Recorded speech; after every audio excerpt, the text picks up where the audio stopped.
Welcome to Planet People, a podcast that aims to inspire curiosity and cultivate a deeper connection with the natural world. We are thrilled to be sharing stories with you that highlight the beauty and importance of protecting our planet's wildlife. Be sure to follow us on social media and your favorite podcast streaming platform so that you never miss an episode.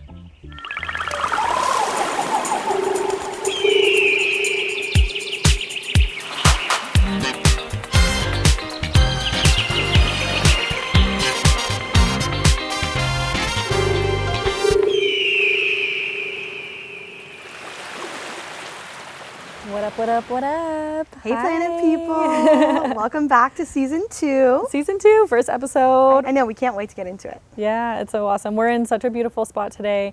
We're in the backyard of my friend Jenica's place, and it's just so peaceful and nice. And there's some dogs around. If they make a cameo, one of them's licking me. He's been licking Hughes this whole time. My God. So funny. Anyway, so if you hear some doggies around, just welcome them in like we are, because they're little cuties. So welcome to Season 2, Episode 1, where we are setting the scene for the entire season. And also we have a wonderful guest who just so happens to be our co-host, Natalie Jane Cibel, who is a desert tortoise biologist. And you have been in the field for most of our behind the scenes of getting the entire podcast off the ground, Season 2 off the ground. So this is a awesome and just obvious first guest for our first episode of Season 2. Well, it's so funny being on the other side of the interview this time. You know, you're actually introducing me as a guest to the show, even though we're both co-hosts, which is also something new that we haven't addressed in Season 2 yet. Coral is joining the rest of the season as a co-host, and so she will be in every episode with us. And we just thought it was so fitting that to set the season, you would be able to, introduce me and what Season 2 is about. I get to share all these fun things and how you're joining us. It's so fun. Definitely a busy time. It's been busy. Being behind the scenes. Yeah. For those of you tuning in, when we mean behind the scenes, we mean we are literally traveling around Southern California and going to many different recording locations. Yeah. Outside, we have some really fun episodes. We have some really cool in-person episodes, and one of which is going to be basically an entire documentary. So definitely we will call it out when it's an in-person interview to maybe watch on YouTube, because it's just a fun time. We get to see so many really, really cool animals and meet some amazing conservationists, artists, business owners, so many different walks of life. Yeah. It's a diverse season, and I like that we have a lot of people from recognized desert institutions, from the Living Desert Zoo, the Desert Tortoise Council, Red Rock Audubon, to just this other side of the type of guests that we have that's more of an independent conservationist, let's say, or a sustainability interested lifestyle, like Sherry Elf's episode will be really cool for that. Yeah, Sherry Elf is the art queen of Joshua Tree, if you don't know. We have an array of guests, and it's just such a fun time and so fun. I know. Getting to be here with you. So, yeah. And then I just want to do a little housekeeping. We're trying some new things out. In each episode, we're going to do a breath of fresh air of what nature moments that we enjoyed for the day when me and Natalie are checking in the beginning of each episode. We're also going to do freak or force of nature. So if we're highlighting a specific animal, is it a freak or is it a force of nature? So I guess we'll find out in this season. Yeah, we'll find out. There's lots of freaks of nature, including you. Yeah. And me. And this whole team. Yeah. Honestly, we're freaks. But we're also forces of nature. We're both. Forces. We're both. Well, I think we're freaks of nature because we're all just funny and unique. And I'm saying that because I love this team. Yeah. And we have different backgrounds that we bring to the table, which I think makes this just a fun mission, right? We're also just kind of weird. We're kind of weird, and that's okay. We're hoping to... Nature is weird. Nature is weird. We are nature, so... We're hoping to bring a little bit more of the weirdness into each episode. And just commenting on how, yes, we're freaks of nature, but we are forces of nature in that we've put a lot of work into this season, and I just want to shout out this team, because we are crazy because we believe we will be successful in this mission. We Yeah. already are. And so I just love that play on words, freak or force, because everyone is both. But I'm proud of us. Yeah. Because we're not getting paid to do this. We don't No. make money from the podcast. This is purely mission and belief driven, just from my own stories of being on the ground that will kind of unfold today when we do our interview. And so these segments will be fun. I'm excited. That all to say, if you would like to Yes. sponsor us, we'll take it. Please help us out here. Yeah. Another thing that we're doing is our segments. This isn't necessarily new, but we put a name to it, Bird's Eye View.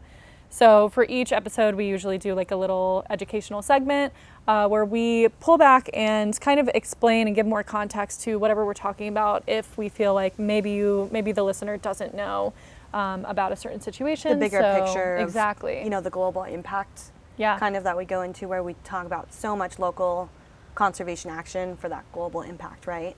So I think it's really fun that we get to share all of that. Yeah, it's fitting. And another segment that I'm actually really excited about is our anxiety into action piece, where we kind of end each episode this season talking about, well, the obvious, right? Climate change, these things that cause climate anxiety, which is a new term that sometimes we touch on. It's taking that anxiety and putting it into action, because that's truly the antidote to despair, is action, hope, community, all of these things that make us feel good, right? Because ultimately, we need to feel good when we're doing something that we know will not just benefit us, but the rest of the planet around us. That's what this podcast is about, to take the doomsday out of conservation. Mm-hmm. It's such heavy topics and it can be extremely overwhelming, but the antidote to anxiety is action. And we talk about that in Alex Harper's episode, which is you'll hear later on in the season. And so we really give our listeners these concrete action items unique to each episode. And so I think that will be really a great way for people to break it down, right? What are some small steps that we can take every day to make the planet a better place, to really embody what it means to be a planet person? Is taking action, advocacy on the community level for that global impact, right? Yeah. Yeah. Well, what was your breath of fresh air today? Today is one of the last days of July, and I feel like it's been kind of touch and go with the weather in Southern California this month, so I was just kind of soaking in some of that gloomy weather this morning with Zach, going for a bird walk and a little nature walk, which we try to do every day when we're together. That's nice. Yeah. What about you? Honestly, just sitting here is so nice. The wind in the leaves is amazing, and it's just like the perfect temperature. Like, I don't need a jacket. We're in the shade. It's just so beautiful. And squirrels were fighting earlier. It was kind of funny to watch. So, well, I love doing our breath of fresh episodes air. outside. Yeah. And I like listening back to them because it's kind of nice hearing the rustling of the leaves. Mm-hmm. And it's obviously on brand with what our mission is, but it's actually a pleasant listening experience, in my opinion. People think we're crazy for recording outside, but I just know that it's one of those things that it's funny we need to do that, it. because it's sort of similar like with yoga, which is something else that we can get into at the end of this episode. Most people want to do it in a studio. And I love think doing it's it so outside. outlandish to do it outside. It's Really? like, why, or not outlandish, but like, why wouldn't we record outside or flow outside when everything that is central to both of those things, to yoga poses, to our mission, is outside? Yeah, it's nature. Is nature, because we are nature. Are nature. Natalie Jane Cibel, desert tortoise biologist and conservationist, and also founder of this podcast. So welcome to the show that you already are on every time. Thanks for having me, Coral. Yeah, of course. But I'm so excited to kick off this season with all of these fun stories I have about doing field work in the Mojave Desert in Southern California and what that looks like working with desert tortoises. Most people don't even know that California has a state reptile, let alone that it's a desert tortoise. So I think it's endangered. Important. It's endangered. We'll get into that in this season with that recent uplisting from their threatened status to endangered, and in my opinion, critically endangered. But yeah. I feel like this is the mascot of this entire season. Honestly, we talk a lot about many different birds, animals, but this seems to be like our go-to and mascot of the entire season, which is fun because it's the California state reptile. I know, I love that it's kind of like this flagship species for this season. And really, I just want it printed on the California flag to say instead of the bear? Instead of the bear, to say Mojave Republic, and it being the desert tortoise. And flying that flag all over the desert in Southern California for people to see and to know how important this species is, not just only because they're prehistoric and they have amazing adaptations and all of these cool things, so they have their own right to exist, which is something we also talk about in the season. But what makes them unique is their keystone species characteristics. And so we can talk more about that today too. And we talk a lot about that throughout the season, so as we recap today, we can kind of have some fun with it and share some stories too. Yeah, for sure. And what I love about the season in general, and season 1 and season 2, just like the tagline that you said to me is "Sea to Shining Desert." And I just like love that tagline. It's just so unique.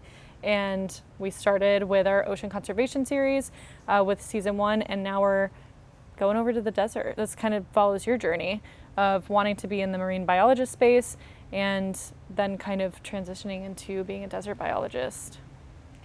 Yeah, thank you. I appreciate the sentiment with liking that tagline, "From Sea to Shining Desert." That's a story that feels so rooted in my journey. And upon thinking about it, I didn't really know if it made sense. And I've gotten a lot of positive feedback about it. So I actually decided to use that tagline to define my master's conservation research. So Planet People really follows the story of a lot of that research because of all of these people I've networked with along the way. And it's their stories that inspire me. The Seal Society, I did a ton of volunteering with them. San Diego Audubon Society, like all of these groups that work in a coastal area, right? And are making a difference. And now we get to highlight that same kind of effort, but in the desert, through people that I've met on my journey. And I've met some amazing conservation badasses, right? Yeah. And I'm just proud that I can be in the same realm as them and offer my own stories as a hope for inspiration for other people tuning in, because it is quite an interesting world working with these guys. And I would never have expected to land myself working with these animals. If you told me that 5 years ago, that I would be a desert tortoise biologist, would not have even considered it. What was that moment that kind of sparked you into going into desert tortoise biology? That's a good question. I think it definitely, that interest was ignited when I started doing more desert work after a field season with the San Diego Zoo, and I was working with snowy plovers and least terns, which both are threatened and endangered. So again, highlighting, those animals that really need our help in certain environments. And my love for birds eventually took me into studying burrowing owls, which are more commonly found in grassland habitats as well as the desert region. They're not as common in the high desert, but if you go out to Coachella Valley or the low desert in Imperial County, you will actually find a lot of burrowing owl. And so I would say that led me to study the tortoises, and it kind of just worked out that way because tortoises are, because they're a state reptile, the California state reptile, they have several protections in place that provide people with me and other tortoise biologists with a job because of those regulations around the California Endangered Species Act.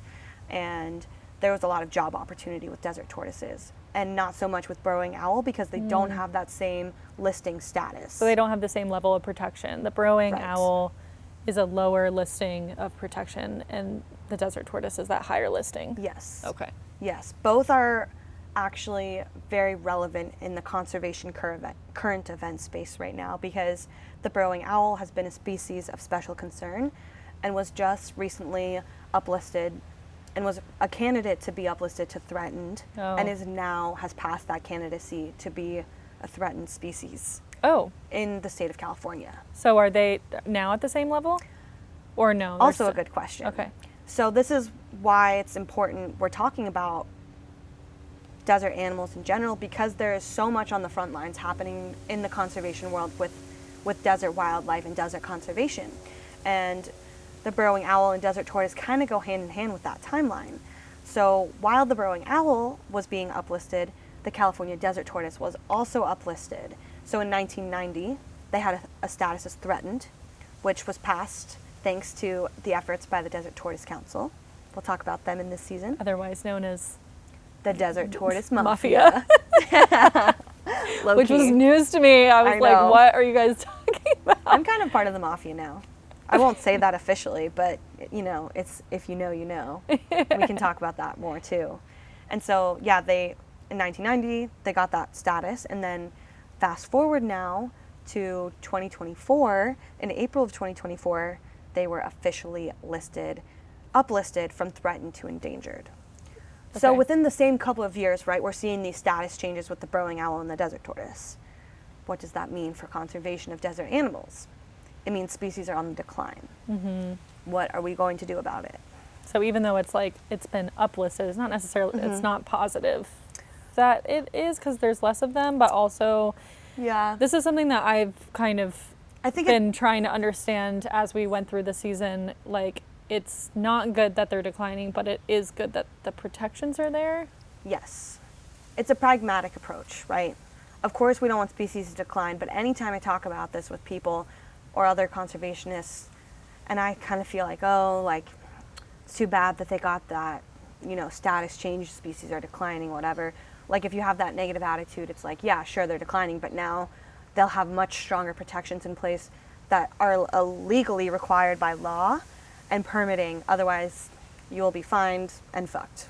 Yeah. Just put it like that. Like, you do not want to bulldoze a burrowing owl or run over a desert tortoise. So this is a good segue into my next question of okay, the designation is there, the uplisting is there. So what does that mean practically? Mm-hmm. And let's tell the listeners exactly kind of what your jobs look like, because I feel like people that are not in this space have no idea what that means in terms of being a desert biologist for endangered species. Doesn't have to be the desert. So what are you doing in your day-to-day job?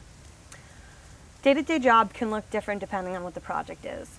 And so I'll share some stories about some earlier times when I was doing more conservation focused, hands-on research, and then how that has kind of transformed into doing more biological consulting. And the day-to-day for each is so different. And as a researcher, when you're doing the more hands-on work, that's typically through a federal grant, or the Desert Tortoise Council gets grants as a nonprofit as well, right? And so for me, the day-to-day, when I was doing research, and the day-to-day is kind of similar as a biological consultant and as a researcher. You're getting up at the ass crack of dawn. So there have been mornings where I'm up at 3:30 driving to do surveys, and whether it's for burrowing owl or desert tortoise, that depends. 6 a.m. protocol is for burrowing owl. For desert tortoises, you want to start as early as possible to avoid hotter temperatures or temping out. And temping out means basically it's too hot to work. So after 10 a.m., can't work anymore because it's too hot and the working conditions are unfathomable. Yeah, I'm sure in the desert. Right. It's hot as fuck. Right. And so that's why the time of year is to do this type of field work is the spring and the fall, right? And so... But you've been out there in the summer. Oh, yeah, I know. But that's not ideal. But it's still necessary, right? Because there's still construction? Yes. And so, just to break down, what are these projects? Are they, construction? I know what they are, but what are they for our audience? Yeah. For the research project, I'll define it as a translocation project.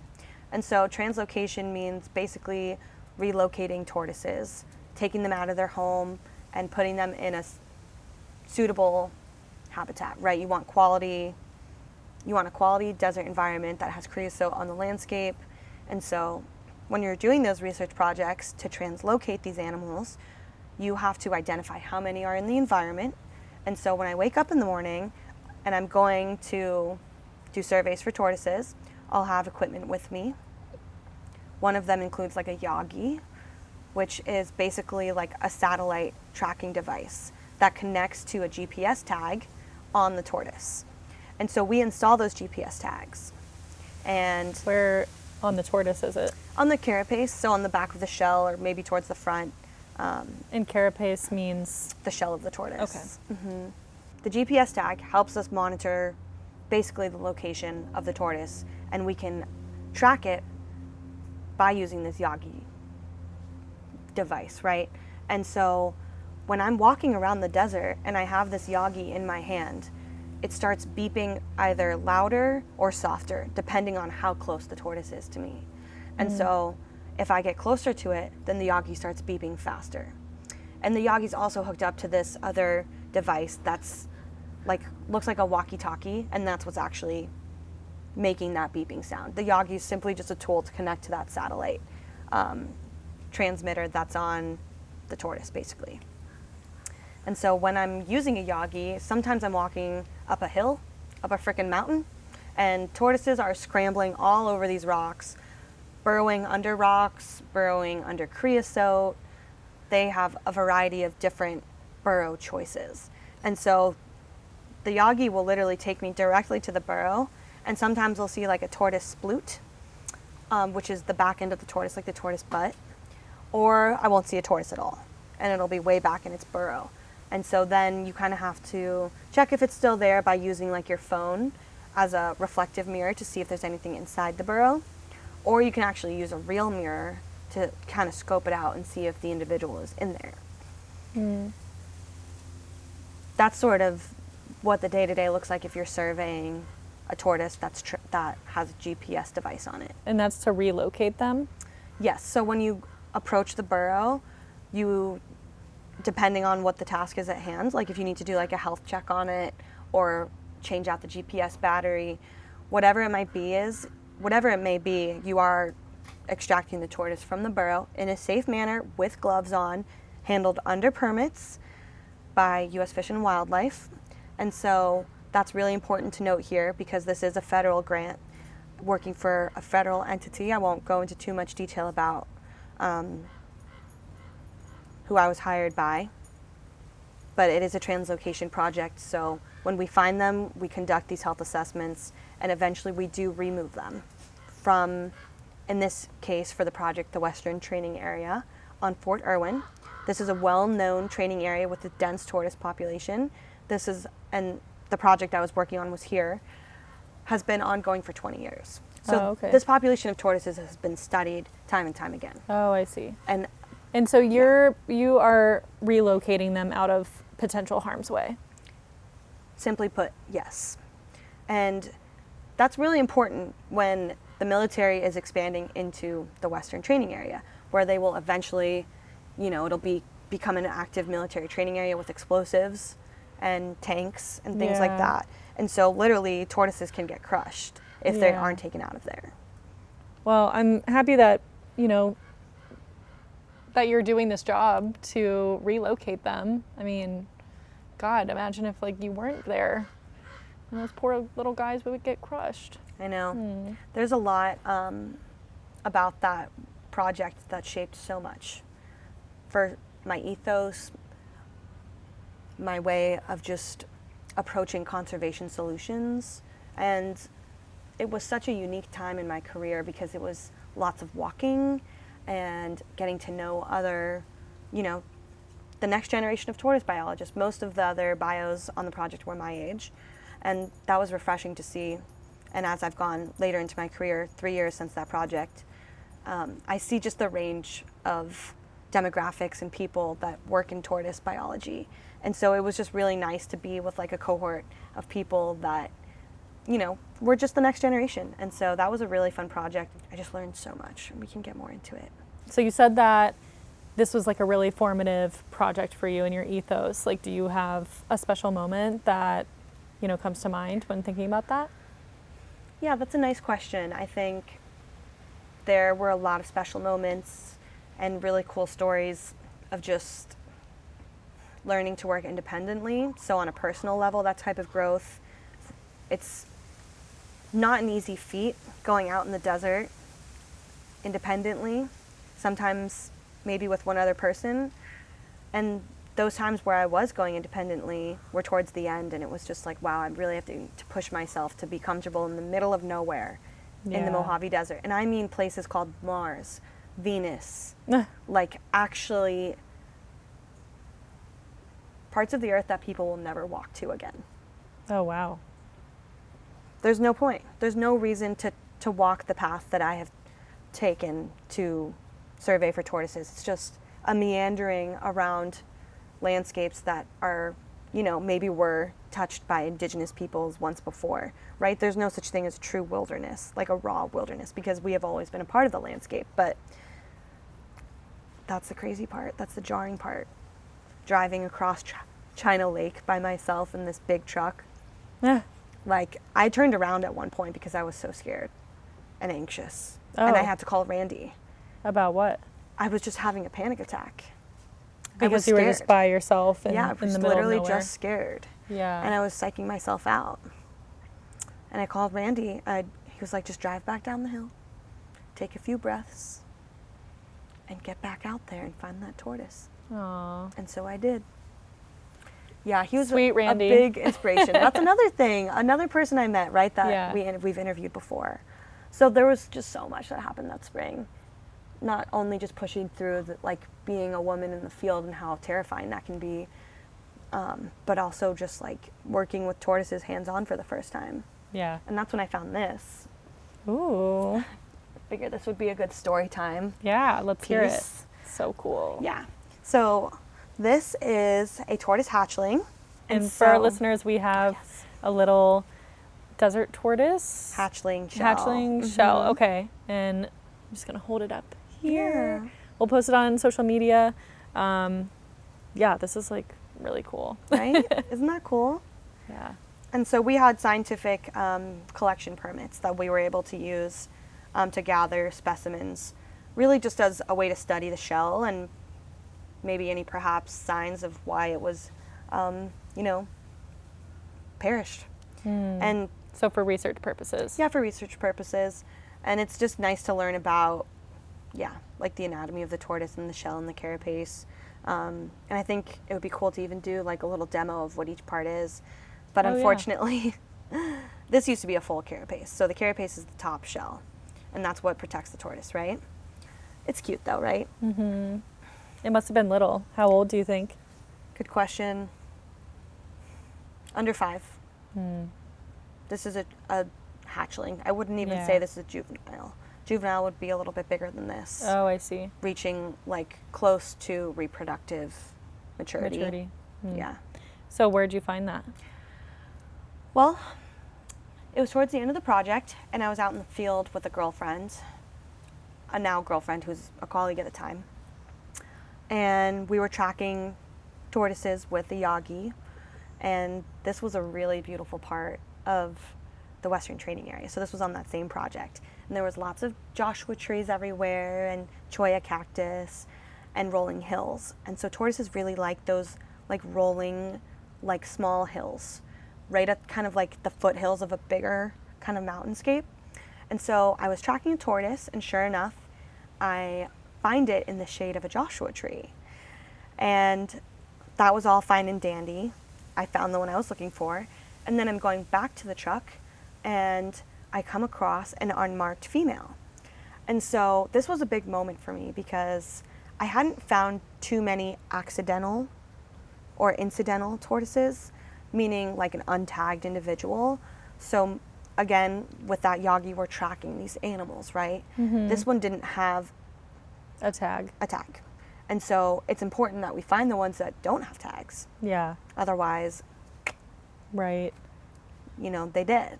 They're getting blown up by the military, honey. Oh my God. If we don't find them. Yeah. And so I really felt like, okay, this is super impactful that I'm here. I found this like reproductive female. She was a reproductive age for sure. Wow. And I had the pleasure of tagging her with my colleague. And what that looks like is we put gloves on. We get all of our materials ready so we're not fidgeting when we have the animal with us, right? And we place it on a pedestal to be able to do the health assessment properly and really see like all angles of the tortoise. And that was successful, right? And after you remove it from the pedestal, you put it in a little pool of water.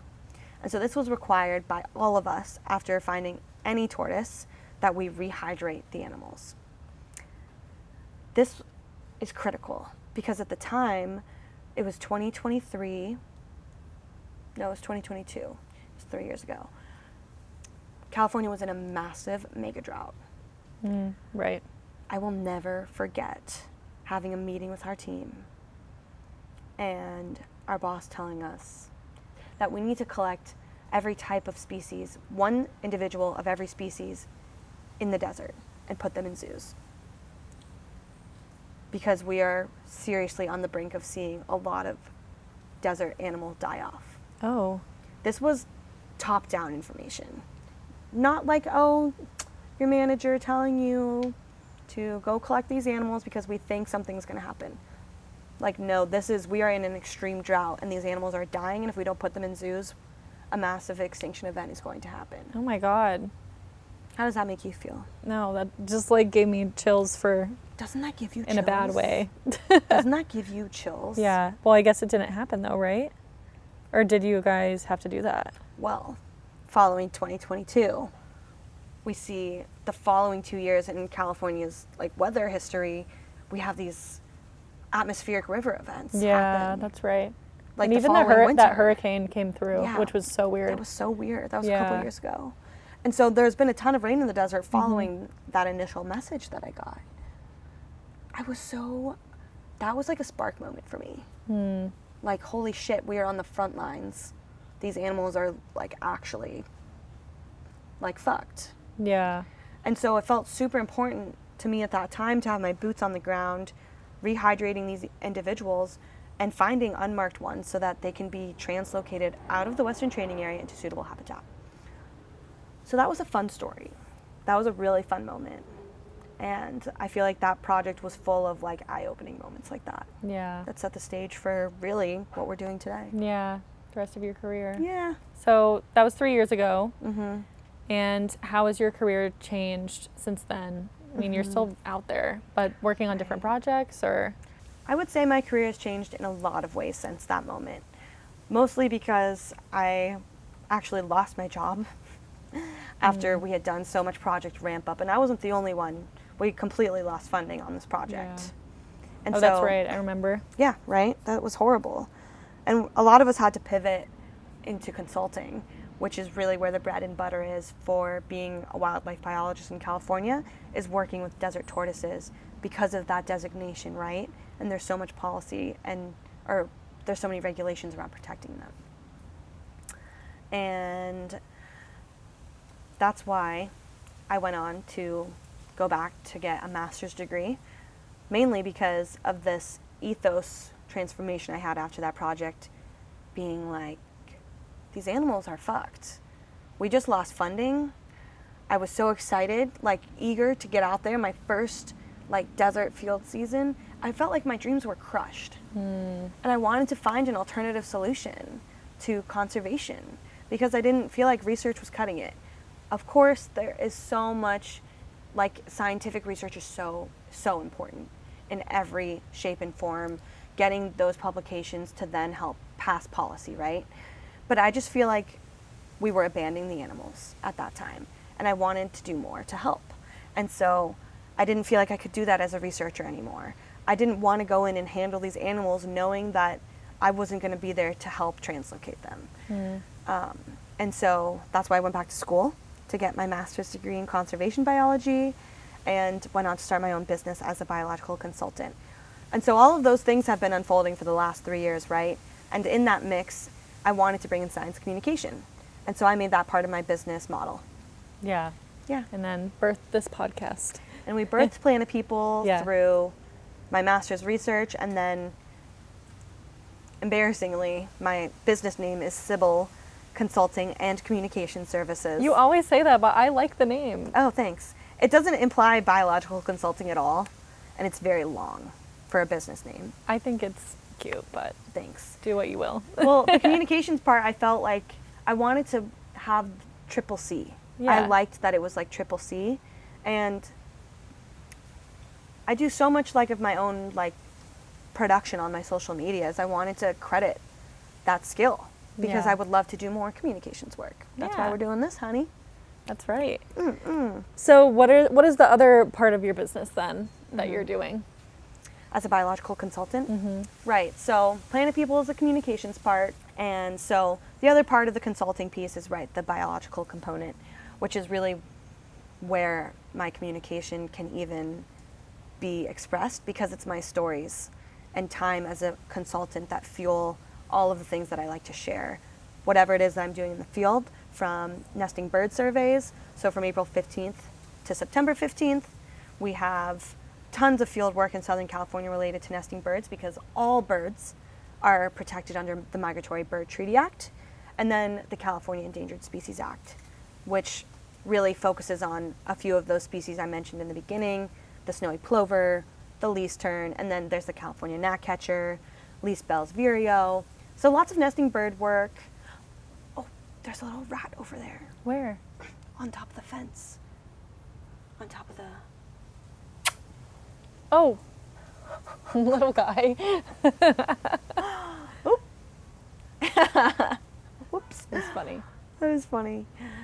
It's a lots of nesting bird survey work that I've been really excited to do because that brings me closer to the coast, and I have some clients in San Diego that I get to do that with, which is nice. Nice. Yeah, and then... And so who are these companies that you're like consulting with?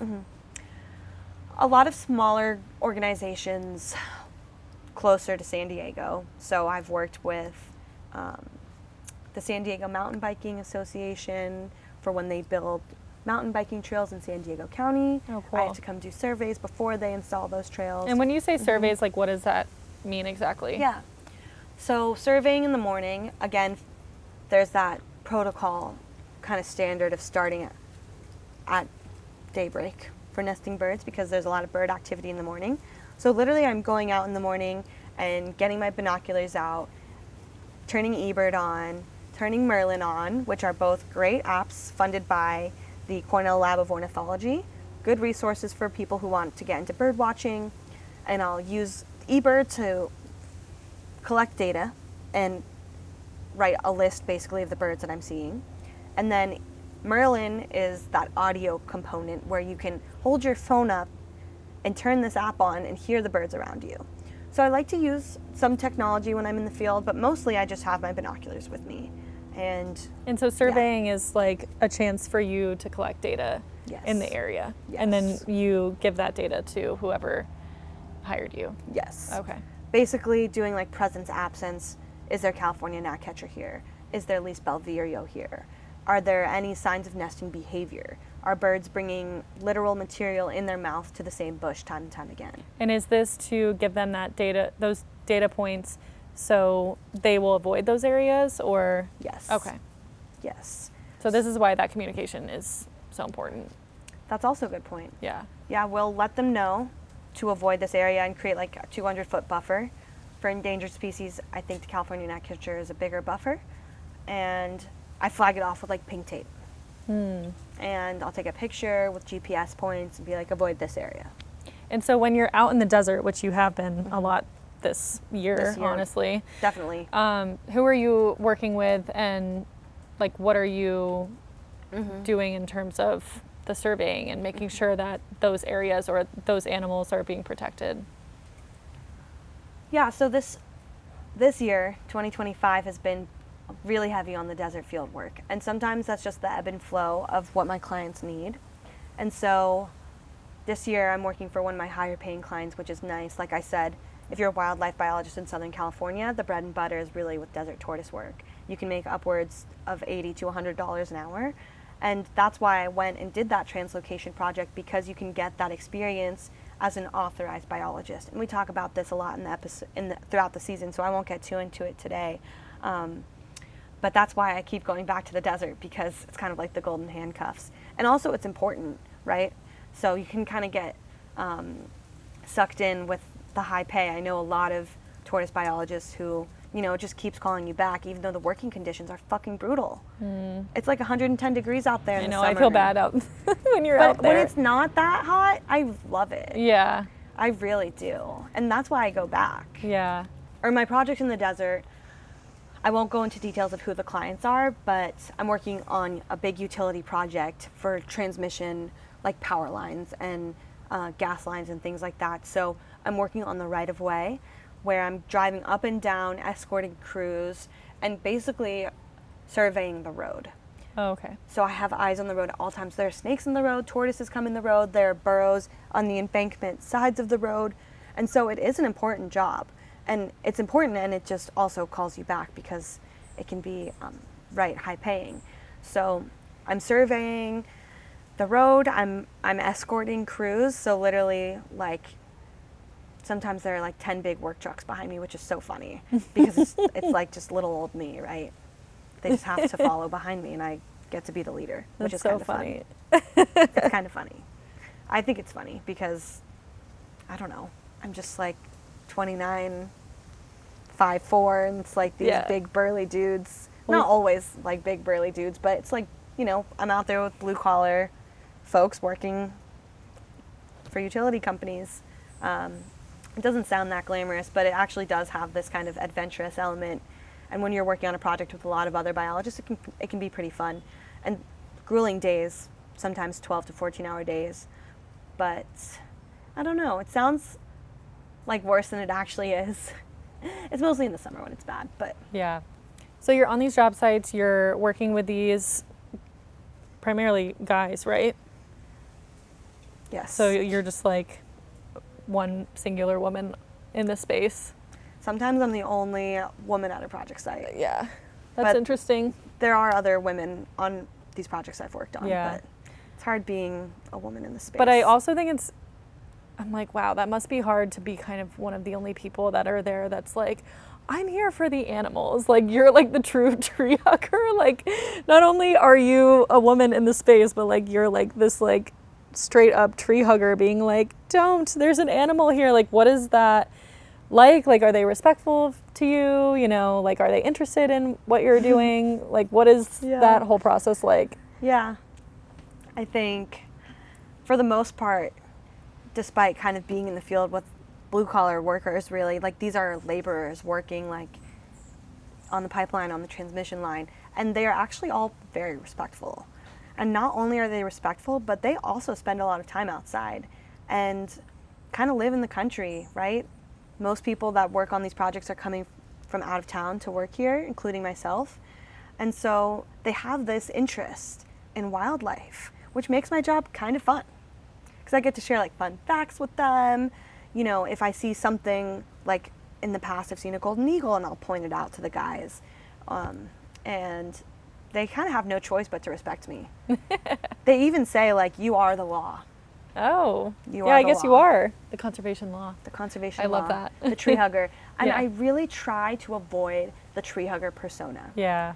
And I think I naturally maybe come across that way because my role there is to protect the environment. But I generally find myself to be a pretty moderate leaning person in terms of like how I approach sharing that kind of information. Yeah. I'm not like in your face about it. I'm not like activist yelling at you, preaching like you can't do this, and a lot of the field laborers actually like expect that and don't always even approach us with interest and curiosity because there's this idea around what an environmentalist comes off as. Yeah. And so I try not to, like fit that stereotype and be more friendly and like excited and educated about it. And then that inspires their curiosity too, right? So it's just approaching it in like a non-biased way where we're not like against them. We're just trying to co-facilitate the production of this project without harming any wildlife. Yeah. And God forbid that fucking happens. Project shut down. I take them out and I call their boss and be like, they ran over a tortoise. Like, have you seen that before? No, thank God. Oh, good. I've heard horror stories though. No. Well, I'm happy that you haven't had to experience that. Yeah, right. But that's a good thing that you have, like, that it means that they're doing their job correctly, you're doing your job correctly, and totally. The little guys are safe, and that's all we want, right? Right. And just the respect too. Like, I do feel like I'm generally respected out there, especially like when I share fun facts with them. Yeah. So what are some fun facts that you can share with us? Yeah, I think we should highlight some desert tortoise biology, like fun adaptive features. We can't talk about my stories without including the importance of these creatures, right? And so sometimes when I'm, in the field, I'll be like, oh, did you know this about the tortoise? So for example, I think this is a cute analogy. Desert tortoises are like, when they're building a burrow, it's like building a construction site. rocks and dust and dirt just flying everywhere, and they are literally digging underground. And they are like little construction workers because their carapace is like the hard shell, right? Oh, and yeah, like the hat. Yeah, it literally. And their burrows actually form to the shape of their shell, which is really unique to them because you can tell the crescent shape of a tortoise burrow is very unique to each tortoise that builds it, but also just unique to the fact that it's like that half moon shape, right? So that's what you look for on surveys, is that half moon shape, compared to like mammals that dig more into the ground rather than underneath the root system of the creosote or in the embankment of a road. Mammals will dig, like canids, kit fox will dig into the ground kind of anywhere without thought. Desert tortoises are very methodical. So that's a fun fact. I'm trying to think of some other ones, but. So you're saying that they're like intentional about where they dig? Definitely. Okay. Definitely. And what are they, like, if you could guess, or maybe you know, but like what are they being intentional about in terms of digging? Yeah, good question. They will target a certain desert plant, and this is something I think we should definitely talk about a little bit in this episode, is the importance of desert plants, specifically the creosote bush, which the scientific name is Larian tridentata. And so creosote is the most dominant perennial plant across the Mojave Desert. If you go into the desert, you will see the creosote. Yeah. You know what it looks like. And desert tortoises will use their root system to build a burrow. So if there isn't creosote on the landscape, then they might not build a plant burrow. Maybe they'll build a rock burrow instead, or somewhere that's more suitable. And this is like a little den for them? I like that, yeah. Okay. Yeah, that's a fun way of describing their burrow. It's like a little den. And so when they go into the burrow, like, what is that for? Just to like hang out for the day? Or what? Are they mating down there? Like, what are they doing in their little burrows? They're seeking shade. Oh, okay. So in the hottest part of the day, they will be underground. So in the summer or in the spring, even when it's the hottest part of the day, like let's say it's like 3 o'clock and it's 100 degrees out, you might not see a tortoise. It'll probably be deep in its burrow. Or they are basking on the outside of it, but when they're inside the burrow, it's like their little home. Mm-hmm. To your point of it being a den. So they go back to those burrows? Yes. And even more interestingly, usually on those surveys, when we approach a burrow, within 10 meters of that burrow, there will be what's called a satellite burrow, which is their second home that they've built close by. Oh, those little rich motherfuckers. Rich because they have... Give me a second home. I know. Oh my God, that's so funny. That's so funny. That's actually cool. hilarious. So they have like kind of multiple homes that they, like multiple spots that they go to. And that's what makes their role in the landscape and just in the desert environment so important, because they dig these burrows, and that's another fun fact, is that they're a keystone species. And so by digging these burrows, they provide other homes for animals that can't dig burrows. I've even seen a burrowing owl fly out of a desert tortoise burrow before. Oh, wow. And we talk about keystone species in a few episodes, and then definitely in this season, but could you define a keystone species and what that means? A keystone species is an animal that plays a key role in the environment. So a lot of those animals in the general web of life look like megafauna species. In the bird world... And megafauna meaning like big elephant or hippo, rhino, exactly. That kind of thing. And I wouldn't say that like a desert tortoise is megafauna, but like a Galapagos tortoise is megafauna, right? Megafauna meaning like these really big, iconic symbols of like wildlife. And so desert tortoises, among other kind of like megafauna species, right? I know tortoises aren't like a mega big species the way that like elephants and polar bears are, but they're still an iconic species in their own right. And so when we speak of megafauna, they just play such an important role in the environment that benefit all other animals under that web of life. Desert tortoises create burrows that create other homes for other animals. So these like charismatic, right, species that are a bit bigger and well known compared to like a lizard provide invaluable components that support the whole web of life. If you remove desert tortoises from the environment, you remove burrows for other animals. So there just might not be that much biodiversity, right? I see. Yeah. What's another fun fact? One last fun fact I'll share is how desert tortoises get their water intake in the desert. Since there's really scarce water resources, right? We're in the desert here. There's just no readily available water unless it's maybe monsoon season or a magic year when the Mojave River is for some reason flowing. They have to be very selective about how they get their water. And this is what fascinates me about them and how they drink it. So for example, I'll share 2 ways. They get their water intake when we rehydrate them on that translocation project, and it's really unique to see them actually intake water. Yeah, how do they drink it, or like? They consume it through their nares. Okay. So in through their nostrils, which I've never seen another animal do that before. So they're just like sniffing it up? Yes. That's crazy. And you can actually tell when they're drinking it because it starts to like get bubbly around their nostril. Yeah, wow. That's crazy. Isn't that cool? Yeah. And another way that they get their water intake, which is the more common way, is through plants.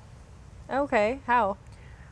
In the spring, if it's been a rainy spring season and there's a lot of annual wildflowers pop up. So when I speak of an annual wildflower, it just means that a flower that blooms once a year during a specific time of the year. So in the spring, like in April, when we see a lot of wildflowers come up, like the California poppy, which is a beautiful plant. The desert tortoise does not eat the California poppy, but they do eat another really pretty orange plant called desert globe mallow. And so they get their water intake when the plant is most nutritious for them to consume.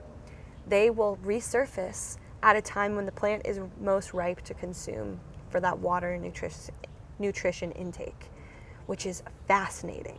That tortoises can be so in tuned with the blooming cycle of an annual plant. That is crazy. They're like us when it's like watermelon season or like orange season, or we just come out of the woodworks. They eat with the seasons. We just come out of the woodworks, yeah. And so they'll eat those flowers, and then do they like store it in their, like how do they get the water from the flowers? I'm not sure how they break it down, but that's how they get most of their water intake, is through eating plants. Oh wow, that's cool.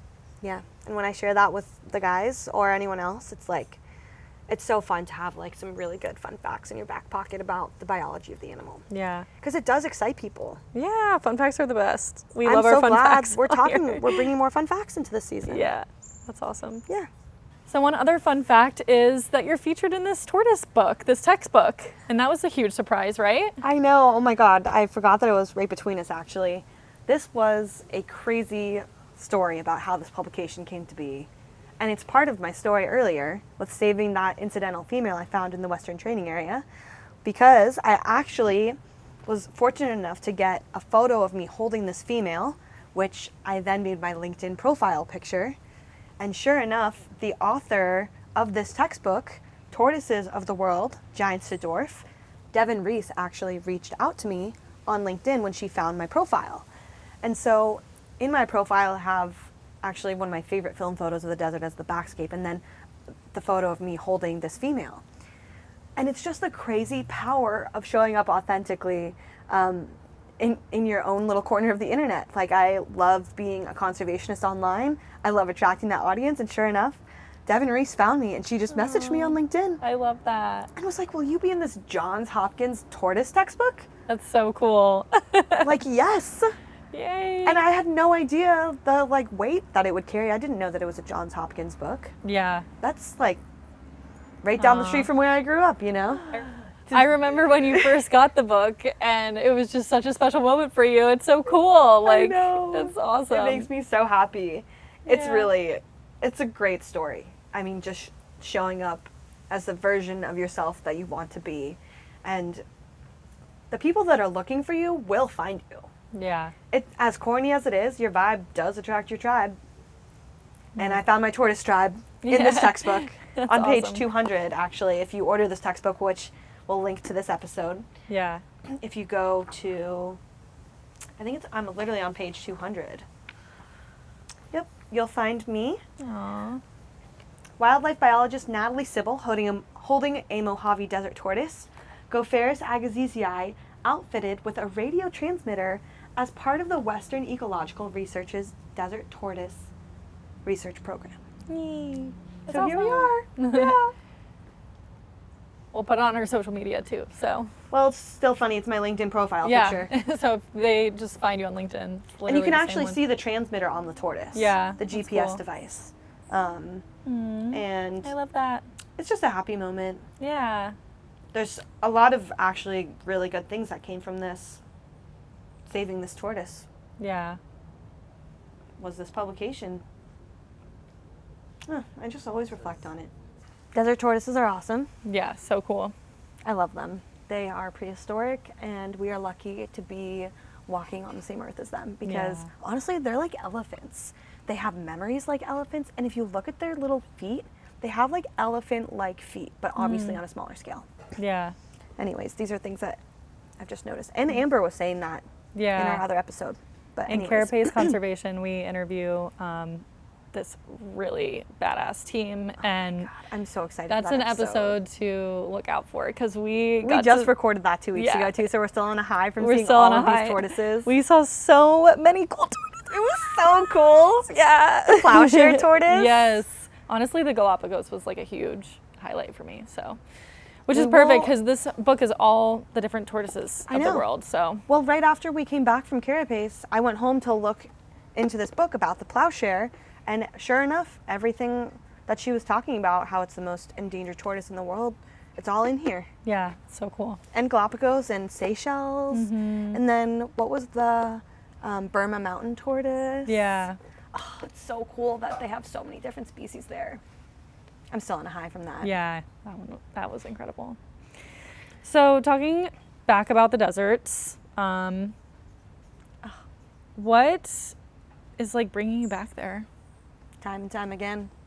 Yeah, I mean we say it a lot in this season, like it's life overlooked, and people just think that the desert is like it's just like no man's land, you know, nothing's out there, but that's what we're here to prove otherwise. Is it's actually beaming with biodiversity, and it's also just, you know, the same as when you go to the beach and you kind of go there to like get perspective. I feel like people go to the desert to like get some perspective too.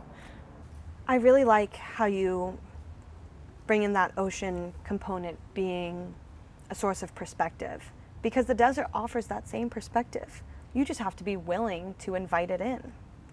And that's where I like to come back to this concept of the desert experience. And this is a scientific term to describe walking alone in the desert. And it's literally a study has been done to a control group of people who walked in the desert and those who did not, and the type of relief that those who did felt. Not just relief, but euphoria. The sunrises and sunsets are magical. They're insane. They're crazy in the desert. They are the craziest sunsets and sunrises I've ever seen.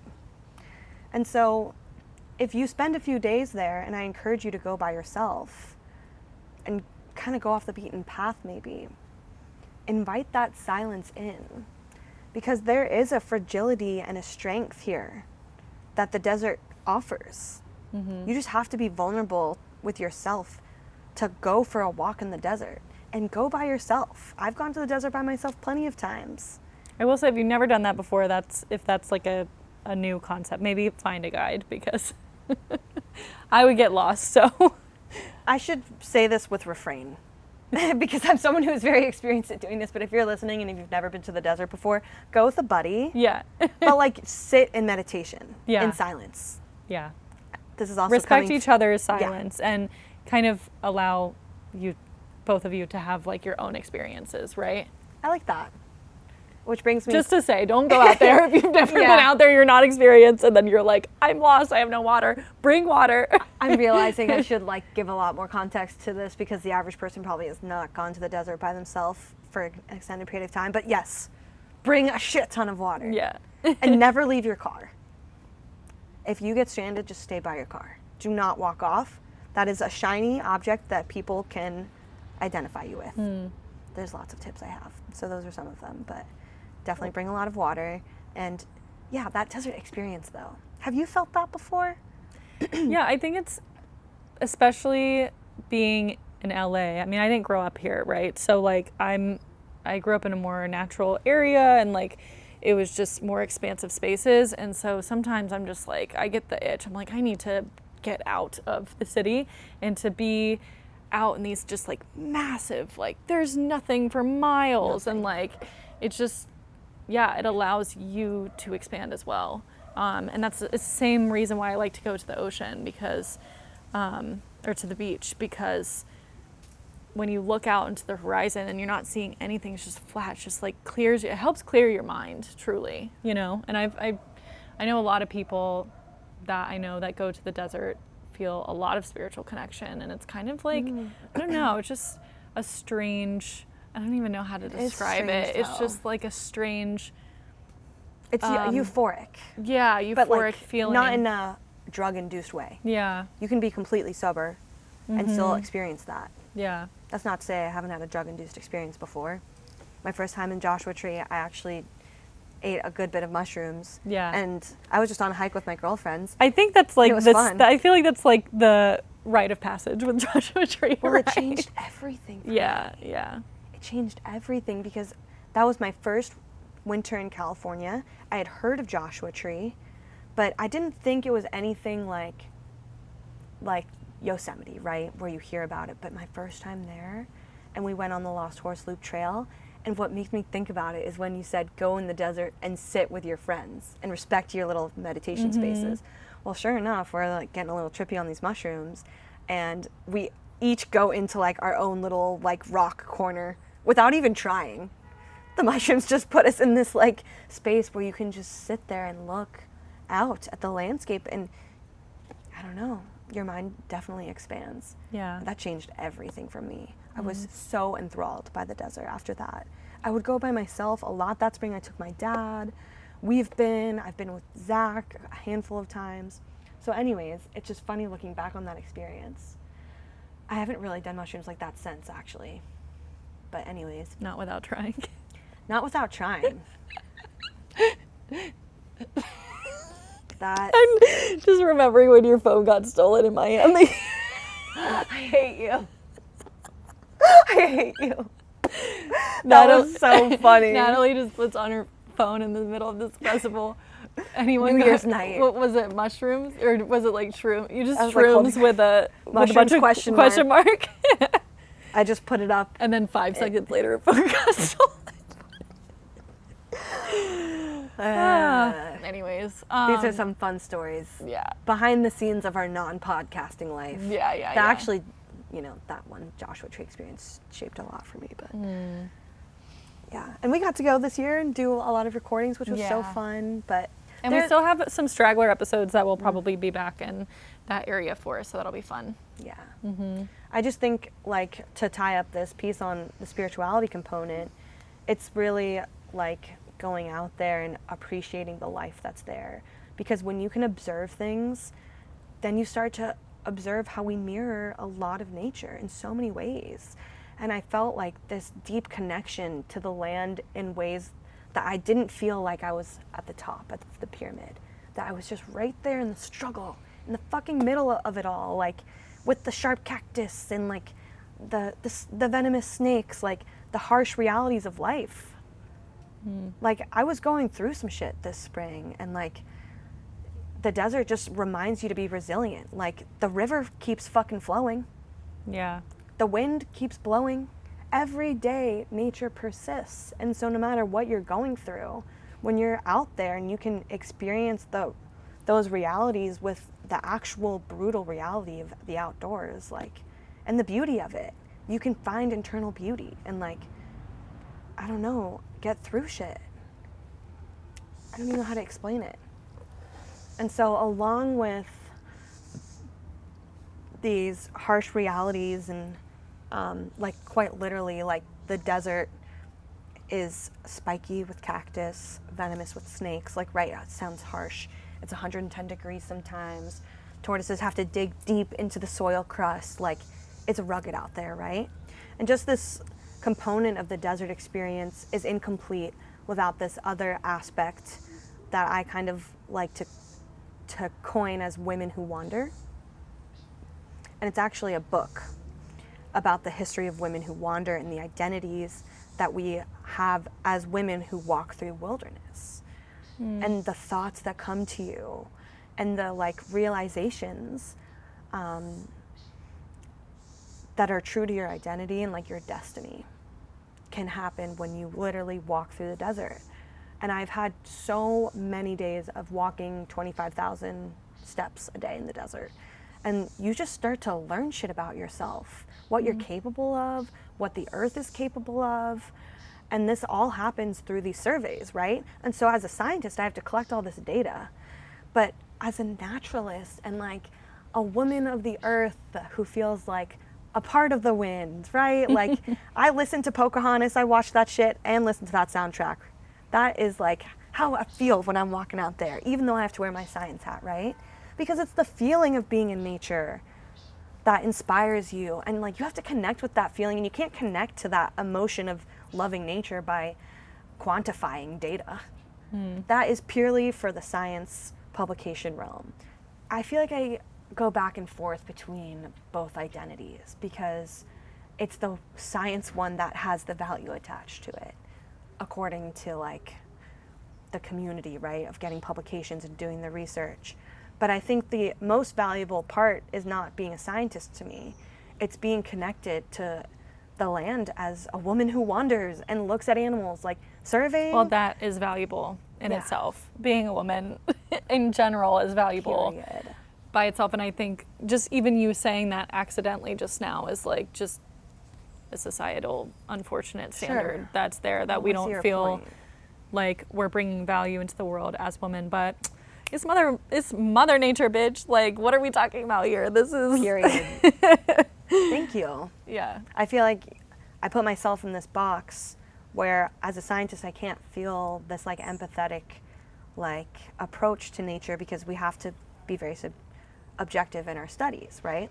But I always go back to Jane Goodall and how she was so like empathetic in studying subjects, not objects. And that's something we talk a little bit about throughout the episode, but my ethos just changed the more I walked through the desert. And I still love being a scientist, but I love being a woman of the earth who wanders the desert and looks at tortoise shit, which is called tortoise scat. And it's basically just hay, and you break it open, it smells like sweet because they eat. It smells like sweet hay because they mostly eat grass and like hay and stuff. Oh. So you start to pick up on all these little clues on the landscape, right? I wish my scat smelled sweet. I hate you.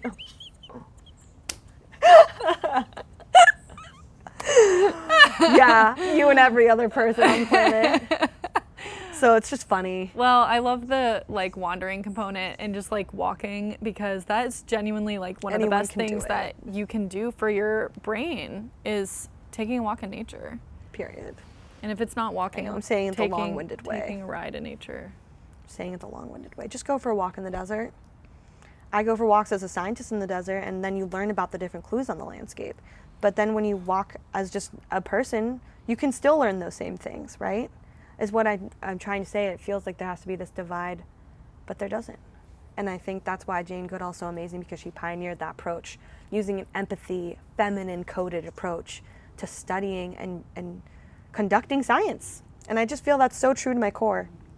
I love being a scientist too, though, and I love being a researcher, but I love being a writer and a wanderer.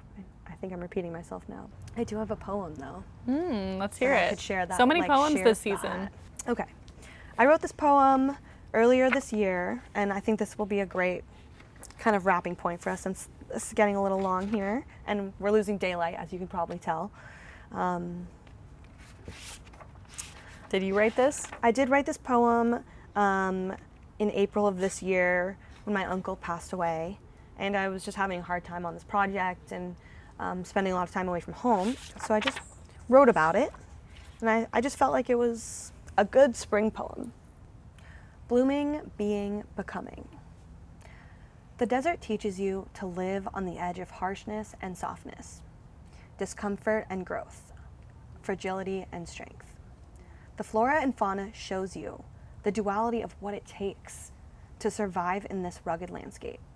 You just have to be the one to observe it, to observe all animals, plants, and beings, to understand what it takes to grow, to bloom, and become. The beauty is there, you just have to see it. You just have to be it. Yay, that's so pretty. I feel like it embodies the whole mission that we share here is we are nature. Get inspired by nature. See how we are one and the same. Love that. Yeah, thanks. It's beautiful. Well, this was so fun. Yeah. Getting to share stories and just our excitement about the desert. And I'm really excited for this season to launch it. And we did such a good job. Yeah. So what's some anxiety into action that we can pull from this episode, do you think? That's a good question. I feel like I'm not feeling overly anxious for the tortoise right now because of that recent uplisting. I think one, just to say, Yeah. knowing you, I've seen you have a lot of anxiety over your career. Yeah. And I think that's normal for any young adult in any field. But just pushing through, and even on the bad days where you feel like you want to give it all up, just keep going. And connecting with fellow people, whether it be biologists or fellow people in your field, and just sharing each other's stories. And also a big thing that we talk about a lot, I feel like through the episode, or maybe not even a lot, but just every now and then, is finding a mentor. I think can relieve a lot of anxiety as well. That might not be so specific to conservation, but I think it's a good thing. It's a good message. Yeah. I like that you're taking this approach about the anxious piece being kind of the career component, because I do feel positive about, that uplisting with the tortoise. So I don't have a lot of anxiety around that because we are so solution oriented in this season. We heard so many good stories and things on the ground that are taking place. But to your point about the career piece, finding a mentor and keep on pushing through, that's a great kind of turn into action there. Yeah. Well, we can't wait for you to hear all of season 2, and we might even have an event planned for possibly the spring. More to come on that, but a lot of exciting things coming up for Planet People. So follow us on social media and and give us hopefully a 5-star review on any of the podcast streaming platforms. And we'll see you next time. Stay positive, Planet People. Thank you for having me. This was so fun. Yeah, good. Can't wait for the rest of the season. Thank you for tuning in to this episode of Planet People. We are thrilled to have you as part of our community of wildlifers who care about protecting the planet for future generations to enjoy. We hope that by listening, you feel inspired to connect with nature and become a steward of the planet by getting involved and taking action with your local community conservation organizations. Until next time, stay positive, Planet People. This episode was produced by Natalie Jane Cibel, Coral Carson, and Hugh Carr. Directed and edited by Coral Carson. Theme song by Hugh Carr under the artist name Flama. Thank you, team.